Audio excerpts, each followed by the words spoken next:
In this video, I'm going to be showing you what to look for in a home inspection, the red flags and the must-haves whenever you have a home inspection for your home. Let's get it. Welcome back, guys. My name is Cody Garrett with Century 21 Parker and Strongest Realty.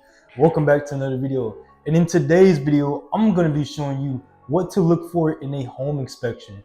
The reason why I wanted to make this video is because recently I had a client who had a home inspection and she then realized that she had problems within the home that sometimes the inspector didn't even realize. So sometimes it even takes for you guys to go check out what is normally wrong with the house. And what happened was that she found out that the AC and the air conditioning wasn't even working. And yes, it was pointed out in the inspection file, but the inspector didn't necessarily tell her that what to do with it or what to how to fix it. The whole point of this video will be about this is what you need to look for to make sure that you know what you're getting into when it comes to a home inspection.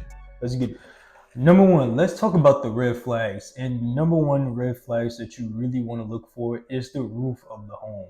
Obviously, you want to check for exteriors on a home, so let's not talk about the roof. Obviously, when it comes to the roof, you want to look for missing shingles, any water damages. Not only that, but it can also lead to mold. So don't be surprised if you find out that your roof has missing shingles, and next thing you know, when there's a big hailstorm or a big rainstorm come through, you notice that your ceiling is leaking, and then over time, that's going to cause mold. So don't be mad.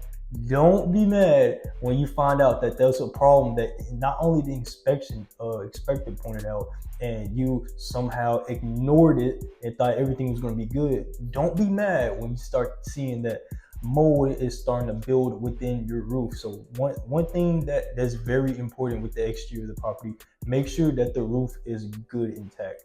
And if it's not good intact, you can always indicate that to the seller and have them repair it before the sale goes through. Number two, we're going to talk about foundation issues. Look for cracks, uneven floors, and sometimes windows don't even close properly. Sometimes this can indicate that it has serious structural problems. Don't get me wrong, foundation structures repairs can be extremely costly. So really look into those when it comes to inspections.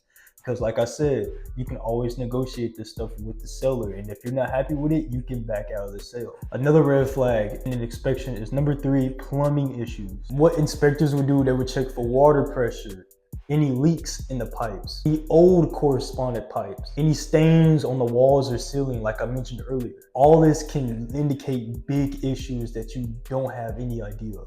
And like I said, what happened to my last client, because a lot of these guys, it is not cheap to repair. Number four, which is a big problem to some of the clients that I have, electrical problems.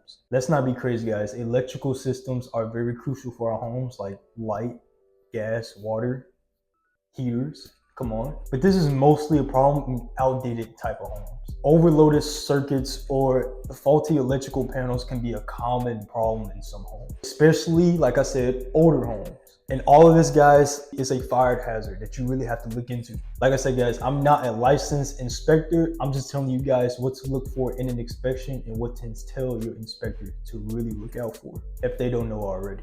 Number five, havoc systems. Some of you guys may not know what havoc systems are, especially first-time homebuyers. It stands for heating, ventilation, air conditioning. It's also a major key in the home's ventilation system. Like I said, guys, within my last client, she had very, very, very big problems with air conditioning. What you really want to do is you want to check the age of the HVAC system and the excessive noise that it probably makes. Look for signs of wear and tear on the system. If the system is outdated, you might want to get that replaced sooner than later. Like I said, none of this stuff is cheap, guys. You want to get it replaced as quickly as you can.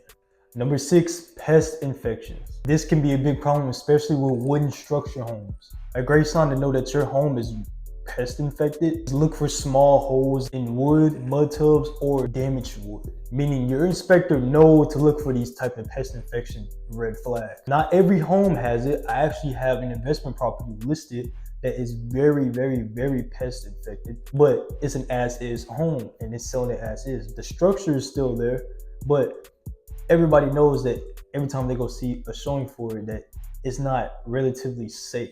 It don't matter how new the property is.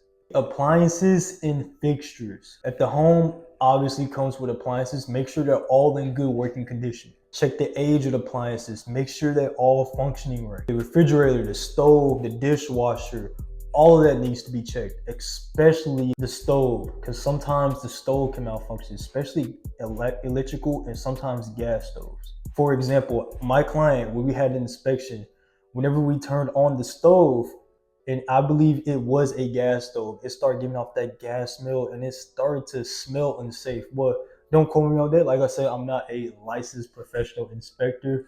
I just personally don't think that's really safe, especially if you're smelling gas and the stove is not really on.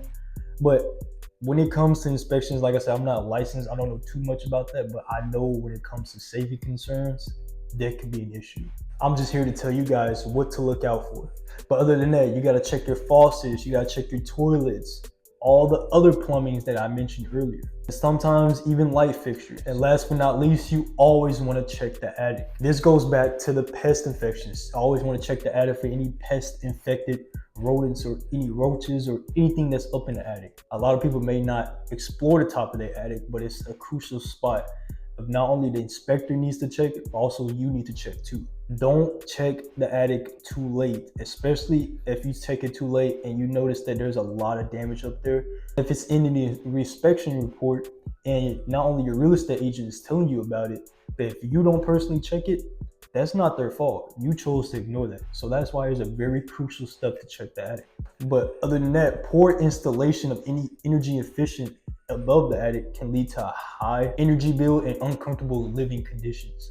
So that's why it's very important. Overall, a home inspection is your best defense when unexpected repairs come to place. I mean, obviously, who doesn't know that? Don't underestimate it all the time. Sometimes there may be minor fixtures and sometimes maybe major fixtures. Some people would like to skip on inspections because they're quote unquote expensive, which is very true. But like I said, we always have a contract in our real estate taxes called "For your protection, get a home inspection," and that is 100% true. So don't always skip a home inspection. Not only if it is an as-is property or an investment property, you might not need an inspection on it because at the end of the day, you're going to be working on that property and you're going to see the issues of that property. But I wouldn't tell you not to get an inspection. If you want an inspection for those properties, I highly recommend it. But when it comes to regular homes or trying to buy a home, an inspection is always required, no matter how clean the property is. But overall, guys, I hope you enjoyed this video of the red flags on home inspections that you need to look for. Hope you guys enjoyed this video. Make sure to follow all my social medias, my Instagram, TikTok, and Facebook, where I post consistent real estate content and weekly property tours. Again, like I said, I hope you guys enjoyed this video. I'll see you guys in the next one. Let's get it.